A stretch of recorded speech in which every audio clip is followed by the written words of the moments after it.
Oi, gente, a paz do Senhor. Hoje seguiremos, né? Deixei vocês, eu acho, com um pouquinho de curiosidade acerca do último vídeo que a gente falou sobre a segunda vinda de Cristo. E aí agora a gente entra de fato nessa segunda vinda de Cristo. Então a gente terminou o último vídeo falando que os reis da terra, né? Obviamente liderados pelo anticristo, decidiram invadir Israel, decidiram dominar todo o povo, subjugar, enfim, fazer guerra contra o povo de Israel. E aí já tinha muita gente, eu falei que no final tinha muita gente que tinha fugido para Petra, né, fugido para o deserto, que a gente imagina Petra.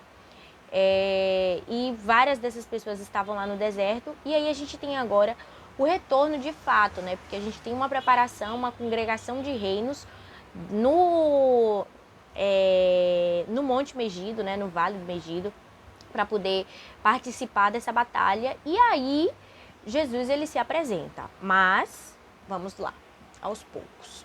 Primeira coisa que a gente vai fazer é abrir Mateus 24:30, que fala assim: então aparecerá no céu o sinal do Filho do Homem, e todas as tribos da terra se lamentarão, e verão o Filho do Homem vindo sobre as nuvens do céu com poder e grande glória. Então foi o que eu falei da diferença de arrebatamento para a segunda vinda. Todo olho o verá. E onde é o primeiro lugar onde Jesus ele pisa? Porque ele não chega direto no campo de batalha. Ele não chega direto lá no Vale do Megido, no Monte Megido, para poder guerrear contra o anticristo e seu séquito. Não, o primeiro lugar onde Jesus ele para é lá no deserto. É onde estão várias das pessoas que fugiram no período da grande tribulação, na segunda metade da grande tribulação, e fugiram também antes dessa guerra de fato acontecer, correram para o deserto, e é lá onde Jesus ele vai primeiro pisar. E onde é que a gente vai ver isso? Lá em Isaías 63:1. Isaías 63, do 1 ao 6, na verdade, né? A gente vai fazer a leitura. Isaías 63, do 1 ao 6, fala assim: quem é este que vem de Edom, de Bosra, com vestes tintas? Este que é glorioso em sua vestidura, que marcha com a sua grande força. Eu que falo em justiça, poderoso para salvar. Por que está vermelha a sua vestidura, e as tuas vestes como as daquele que pisa uvas no lagar? Eu sozinho pisei no lagar, e dos povos ninguém se achava comigo. E os pisei na minha ira, e os esmaguei no meu furor, e o seu sangue salpicou as minhas vestes, e manchei toda a minha vestidura. Porque o dia da vingança estava no meu coração, e o ano dos meus redimidos é chegado. E olhei, e não havia quem me ajudasse, e espantei-me de não haver quem me sustivesse, pelo que o meu braço me trouxe a salvação, e o meu furor me susteve. E pisei os povos na minha ira, e os embriaguei no meu furor, e a sua força derribei por terra. Ou seja, Jesus ele diz, olha, quem é este que vem de Edom?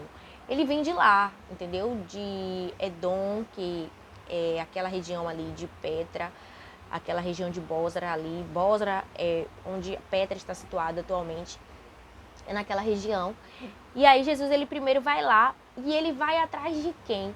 Ele vai atrás dos seus remanescentes. A palavra tem várias referências sobre remanescentes. Uma das que eu marquei aqui é Sofonias 3:13, né, que fala: o remanescente de Israel não cometerá iniquidade. Então, um remanescente, quem são esses remanescentes, né? São aqueles que permaneceram firmes, são aqueles que permaneceram fiéis, são aqueles que clamaram para que Jesus viesse.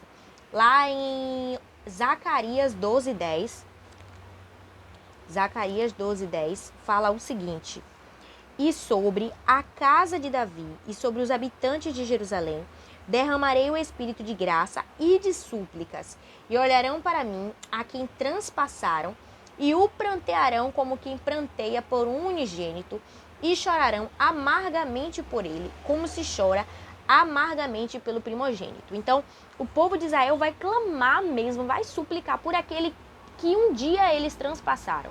Então eles vão começar a clamar por Jesus. Jesus vem, e Jesus ele vem.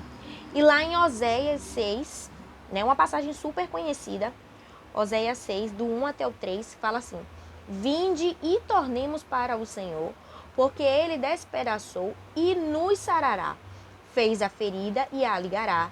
Depois de 2 dias nos dará a vida, ao terceiro dia nos ressuscitará, e viveremos diante dele. conheçamos e prossigamos em conhecer o Senhor como a alma, enfim, né? Aqui ele segue mais ou menos até esse ponto. Então a gente tem o povo falando em voltar para o Senhor, vinde, voltemos ao Senhor. E eles se voltam para Cristo e Cristo vem naquele momento de angústia, de clamor, de súplicas. Jesus ele volta lá, a primeira parada que ele faz lá em Edom. E agora a gente vai fazer uma pausa, um corte nesse vídeo, porque eu vou falar da segunda parada. Então, para não ficar muito longo, muito extenso, eu vou dar uma pausa e aí... Uma pausa não, né? Eu vou parar mesmo e volto... Do mesmo jeitinho, eu volto com outro vídeo falando da segunda parada de Jesus. Até daqui a pouco.